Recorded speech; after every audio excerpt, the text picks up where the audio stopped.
মানুষের কাছে আপনি নিজেকে যত বেশি পরিমাণে অ্যাভেলেবেল করবেন, দেখবেন তারা ঠিক তত বেশি আপনাকে পেয়ে বসবে। আপনাকে সস্তা মনে করবে। চিন্তা করবে যে ওরা তো চাইলেই পেয়ে যাচ্ছি।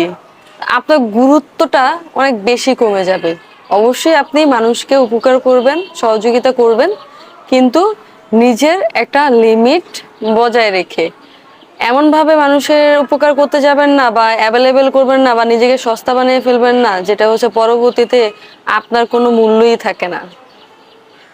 আমরা দেখি আমাদের ফ্রেন্ড সার্কেল থেকে শুরু করে আমাদের আত্মীয় স্বজন বলেন, ফ্যামিলি মেম্বার্স বলেন বা কাজের ক্ষেত্রে বলেন, আমরা হচ্ছে নিজেদের দায়িত্বের বাহিরেও অন্যজনের জন্য হচ্ছে কি কাজ করি বা উপকার করি, তাদের একটা হেল্প করি বা কয়েকবার হেল্প করি। এতে তারা কি আমাদেরকে হচ্ছে একটু সস্তা মনে করে ফেলে।